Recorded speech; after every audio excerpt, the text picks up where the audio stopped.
وياك شويه اعوف الكتب، ارجع لك بالكتب، بس اسال عن اول شيء بدينا به بالمقدمه، ليش حصرت وزاره التربيه ووجهت ادارات المدارس بان ورقه النقل والقبول لازم تصير بيوم 11؟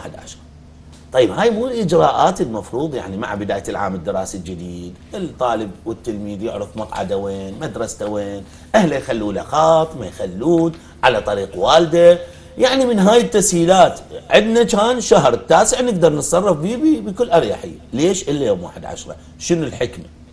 بسم الله الرحمن الرحيم.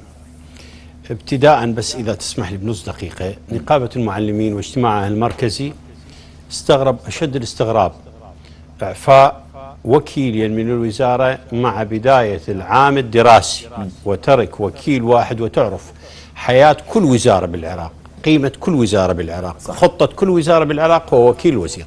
الوزارات تتبدل كل 4 سنوات، الوكيل يستمر 10 و12 و15 باعتباره هو يشرف على تنفيذ الاستراتيجية، وخصوصا الدكتور فلاح القيسي وإعفاء الزميل أيضا مدير الإعداد والتدريب أحمد خالد حسون، وهم من الأشخاص الأكفاء اللي أشرت عليهم الدولة في ندواتها ودوراتها.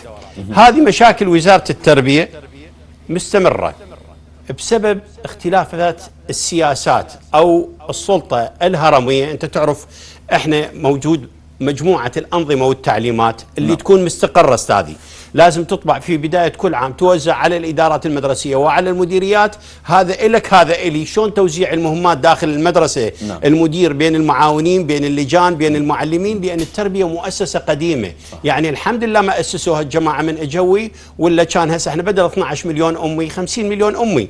هذه من فضل الله ما تمت بهالوقت وتصير، وما قدروا يسووها، رغم انه 12 مليون امي الان جتهم انتخابات، اعظم مكسب لهم للسياسيين اللي ادوا ان يصل العراق الى 12 مليون امي بسبب اكتظاظ صفوف، عدم استيعاب مخرجات العمليه التربويه، غلق الافاق، عدم تدريب المعلم، عدم توظيف الظروف البيئيه المحيطه بالمدرسه، والوضع الاجتماعي اللي يسبب كل هالانهيارات على مستوى التربيه. هذه التعليمات في وزارة التربية أنه مباشرة المعلمين تكون مثلا في شهر التاسع، أو كان سابقا 25/8 أو 1/9 باشر. صحيح. الإدارة صحيح. حين مباشرة تستعد للامتحانات الغير منتهية لصفوفها، وتهيئ القاعات والجداول والأسماء والقوائم من أجل إكمال امتحانات البكالوريا صف السادس ابتدائي والثالث متوسط والإعدادية. من أجل المباشرة يعني حتى بالوثيقة وبالقيد العام، احنا مو سنه ميلاديه نبتدي بيها، نبتدي بالسنه التدريسيه اصدار الوثائق والشهادات. رغم هالسنه تورطوا ادارات المدارس وصاروا مو بس حمالين، يطبع قرص ب10,000 دينار. المن الوزاره العمل والشؤون الاجتماعيه، يعني وزاره العمل والاجتماعيه ما عندهم باحثين. تعال مدير المدرسه ودي البحوث، والاخ مدير المدرسه العزيز وابتلى بالاقراص ودي وجيب. تعال النوب معها فتحوا التعيينات، عد وثائق، انت تعطيه جلدين وثائق المدير المدرسه او جلد وثائق بالسنه الدراسيه اذا وفرت وزاره التربيه، وجايك من خريجين مدرستك فد اقل شيء فد 200 300 واحد من سنوات سابقه يتعين من حقه، منين تجيب له وثائق؟ هاي الاجراءات لو كانت هناك القياده مثلا بالوزاره ومكلفه بمهامها بشكل صحيح، كان قالت لا تعتمدون على الوثيقه مباشره، اعتمد على تأييد المدرسه ويذهب للامتحانات على البورد مال الامتحانات ويتأيد ويذهب. انت لا رأي لمن لا يطاع. الجماعه فايتين بها بالسلطه وبالدوله قول، وش تحكي ايش صار لك حضرتك؟ قل لي سمعوا منك مره لو مرتين. وزاره التربيه مؤسسه قائمه بها قيادات كبيره، لكن التحصص دمرها. يعني انا من اجي اطلع دكتور فلاح القيسي مثلا، او اطلع استاذ احمد 14 سنه معاون مدير عام، واجيب له مدير عام ويقعد يأمره، خدمته يمكن كليتها 14 عام، او مشتغل مدير مدرسه، مع شديد احترام لزملائنا، ايضا زملائنا راح يجون، لكن وين التدرج الوظيفي؟ وين الدولة تريد تنهض؟ وين حكومة الخدمة الآن؟ السيد محمد شاع السوداني احنا تكلم نقطة نظام اسولف وياك بس شوية. لما هذا الاشخاص اللي ذكرتهم كل واحد خدمته 14 عام في منصبه، وانا صار لي 20 سنة من موضوع التربية، هسه راح تعصب لي اياها بموضوع الوزير؟ ما انت تقول الوزارة يديرها وكيل طبعا. لما هذا الوكيل موجود، مع كل الاحترام وجل الاحترام للاسماء اللي ذكرت، بس انا اقول إيه لازم ابدل دماء جديده، على الاقل يجوز اكو خطه، ليش الخلل ده يتكرر عندي كوبي بيست؟ بالمناسبه احنا اصحاب الطلب الرئيس الوزراء، احنا اصحاب الطلب انه غير. اكو البعض اسفين صار له 12 13 سنه وكان عنده مثلا ضمن مديريته فد 2000 امي، صاروا مليون امي عنده. من ال 12 مليون امي، هذا لازم اجدده، احنا مو مع عدم التغيير، لكن التغيير بالاكفأ.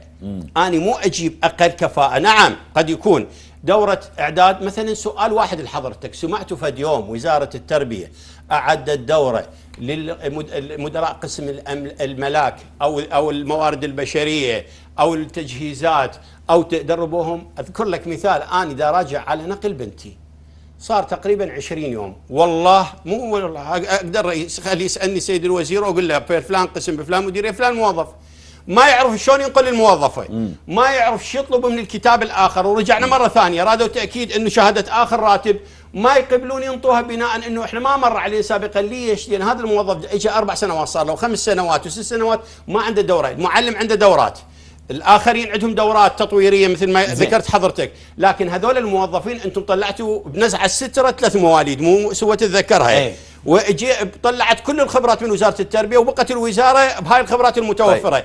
احترم وجودها، احنا طالبنا بالتغيير من رئيس الوزراء وقلنا له اكو ناس استغنت بالمديريات العامه، اكو ناس بالمناصب وبالحرف الواحد مع السيد رئيس الوزراء وكتبها وسجلها والرجل متفق مع وجهه نظرنا، لكن نقول اني لما مع بدايه عام دراسي ومع وجود الخبره الكبيره يتمنى كل واحد طلع، نقول اللجنه طلعته اما مقصر واما شكرا اديت واجبك وروح، واما مرتشي، واما عندك سبب من الاسباب، اما اني امسح تاريخ حضره جنابك ومباشره اترك المنصب وروح، ما اترك لك شيل اولادك انت تم اعفائك على اي اساس.